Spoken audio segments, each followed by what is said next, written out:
Hello and welcome to the Flix Forum podcast, where each episode we go back and we look at a Netflix original film in the order of release. It's Christmas Eve. It's the 24th day of Podmas, where we are releasing an episode every day in the lead up to Christmas, which is tomorrow. Oh, and there's some thunder that rolls on the outside as I say this. Today we have Netflix 292nd film from 2020. This is the Indonesian teen romantic comedy called Love Like the Falling Rain, or Seperti Hujan yang Jatuh ke Bumi. It's directed by Lasja Fauzia and stars Jefri Nichol, Aurora, Ribero, and Axel Matthew Thomas. I'm Jesse. I'm your host here today.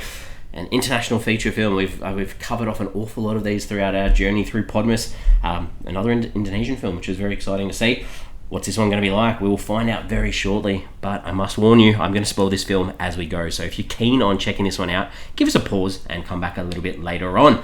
We kick off with the Fast Flicks, where we do a quick little summary of what the film is all about. So this one's about a guy who's obsessed with a girl, but she dates everyone in her world except him. Hopefully that intrigues you enough if you haven't already seen this film. Let's look at how this ended up on Netflix.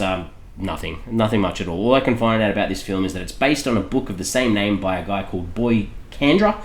This is the fourth Netflix original film from Indonesia. We've covered all the others on this show, so the others were The Night That Comes For Us from 2018, Guru Gokil, which was Crazy Awesome Teachers, which we did pretty much at the start of Podmas, as well as Whipped or Bukan from 2020, which we also covered only a couple of days ago as well. So a lot of Indonesian films that have been picked up at this stage in Netflix's time. Around the world, the titles, I guess the only really thing is that the direct Indonesian translation for this, so the English title is Love Like the Falling Rain, the Indonesian title is Like Rain Falling to Earth. So that sort of makes a bit of sense with some of the dialogue towards the end of the film.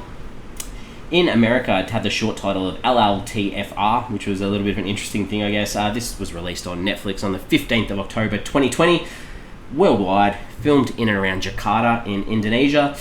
What are the critics and audiences saying about this film? This film, on Rotten Tomatoes, only has one review. It was rotten, but that's about it. The audience, nothing there from them. On IMDb, it's only had 223 ratings. It sits at a 4.8 out of 10, so on the lower side. Letterboxd, it's only got 380 ratings and has only been logged by 513 people. Sits at 2.7 out of 5.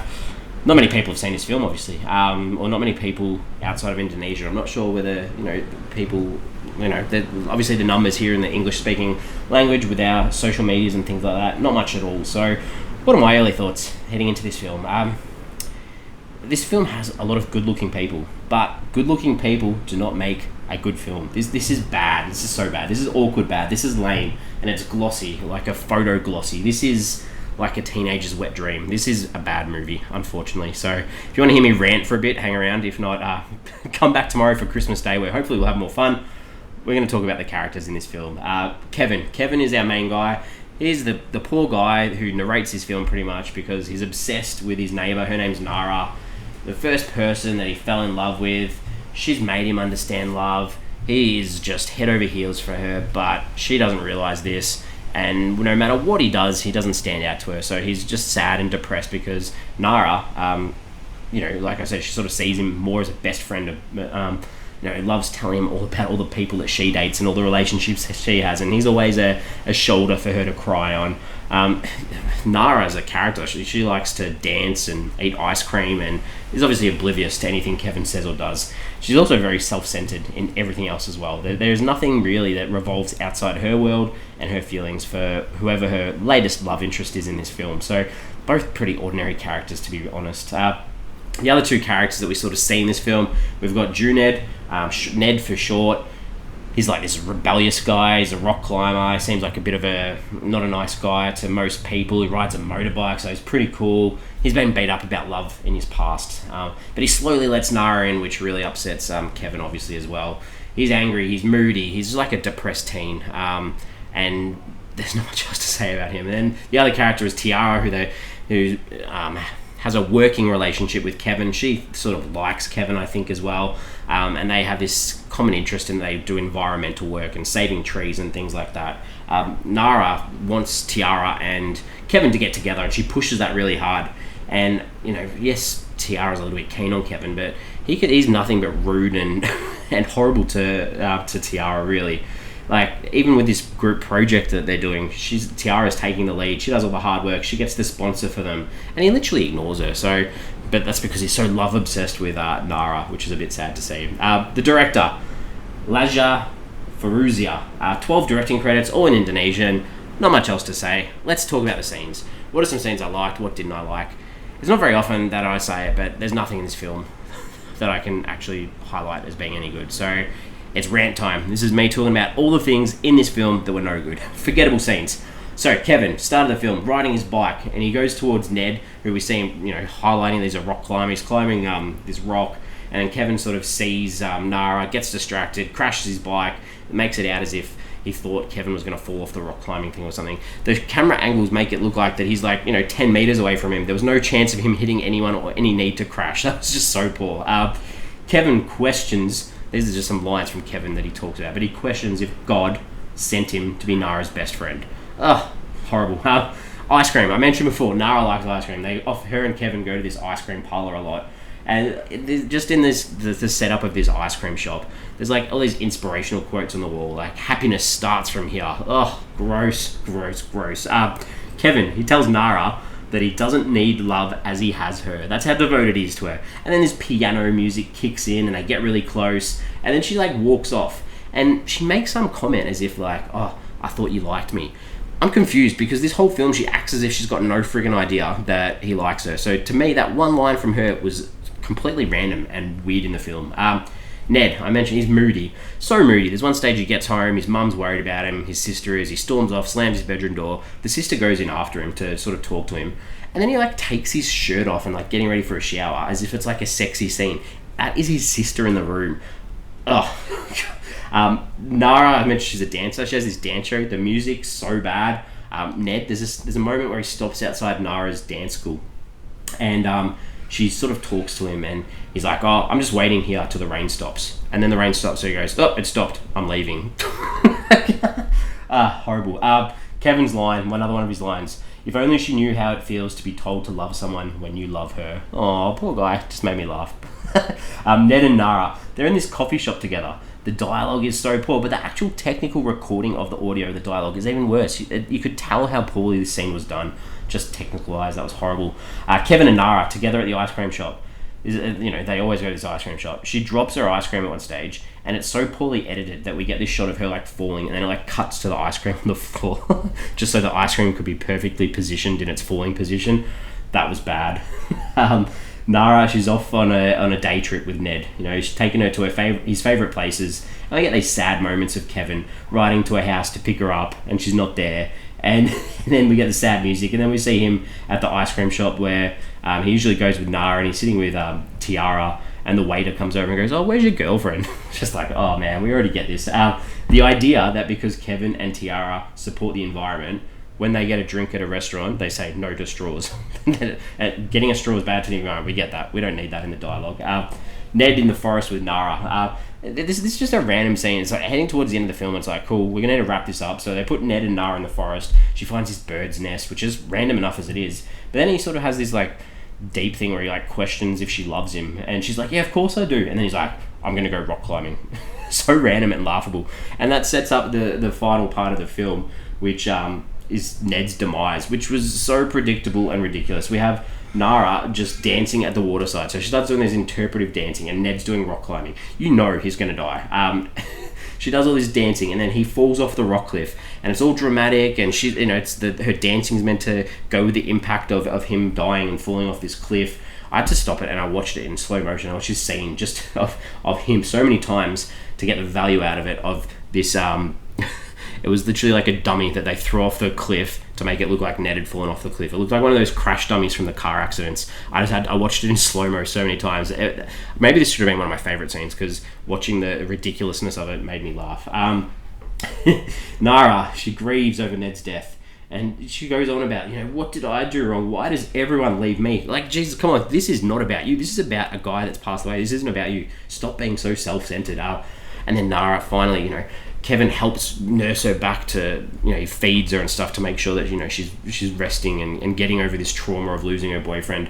And then she comes back to school, and literally Kevin is there with poor Tiana, and he's just like, oh, she's back today. See ya, catch her. And he just runs off to her and heads over to Nara. Oh, poor Tiara. And then we get the final rain dance sequence. Like, I didn't mind the character of Nara, or the performance for Nara throughout, but the dance here just didn't even seem very good. And the music, the emphatic music, and the idea that, I think that was finished off with like, I learned from the rain that the rain is never scared to fall to the earth, so I'm not scared to fall either. Oh, come on. This was bad. All right, that's the scene's done. What's this? What are some themes or some ideas in this one? Obviously, friendship, love, doing anything for love, opening up and giving your heart. And doing this sometimes can lead you to hurt. But the idea of not being afraid of being hurt either, and letting yourself be loved too. And then working out how to let go and make decisions for yourself and your own future, and not be so reliant on someone, especially if they're not reliant on you, or are reliant on you in a way that doesn't support you either. So a couple of little things I tried to put together for this one. What did I take away from this film? So they sort of break this film into acts, and there's titles in Indonesian on the screen that break this film into acts. So it's like, the man who secretly fell in love, or it's about a broken-hearted man. And they had the English, obviously I watched the films in Indonesian, so you've got the English subtitles as it goes, and obviously the English text to tell us what these titles are. But then after the first two, they didn't bother to translate the actual act titles into English. So I had to this is super lazy from Netflix, I'm guessing. I'm sure Netflix are in charge of putting the subtitles on the film for distribution. But I had to pause it, and then I type in what the title was into Google Translate to work out what the title's for. And it's like, we're not a collection of coincidences and things like that. But it was just added an extra layer to watching a film that you don't get the context unless you got the subtitle, especially with international films. So that's a little rant. Another rant. I've been ranting lots. All right, questions, ponderings. What have I got to say about this one? They do pinky promises in this one, and that's like the only thing in this film that didn't translate into Indonesian. The whole film's in Indonesian, and when they do a pinky promise, they say pinky promise. I don't know, I guess that's a primary school sort of thing, isn't it? You do a pinky promise with like a little kid in your junior school when you're probably like 5 or 6 years old, not when you're a teenager, heading towards being 18, 19, 20. I thought that was weird. And this was a really hard question for Ned to answer in the film when he's sitting there with Nara at the cafe. But she's like, what do you prefer, coffee or rock climbing? And he couldn't answer. I don't know. That's such a big question that sort of revolves around the world so much. What's better, coffee or rock climbing? I don't have an answer either, so I'm stumped. So maybe the film's got this right. Oh my God. Yeah. This has been, I'm going to put it out here now, and I'll put it out again tomorrow on Christmas Day. This has been a big effort, putting together an episode every day throughout December, so I've almost lost the plot once you've got this one for Christmas Eve. It's meant to be a nice night, it's meant to be enjoying it with family. Instead, I'm putting out an episode on one of the worst films I've seen. The last thing, the idea that Ned's out there rock climbing, and we see that Nara's trying to call him, and we know that he's about to fall off the cliff, and his phone's just vibrating and he's not answering the call. The idea that he would get phone or cell reception out in the middle of the wilderness where he's doing rock climbing is absolutely ridiculous. And it didn't add any dramatic effect to this film. Alright, I'm done.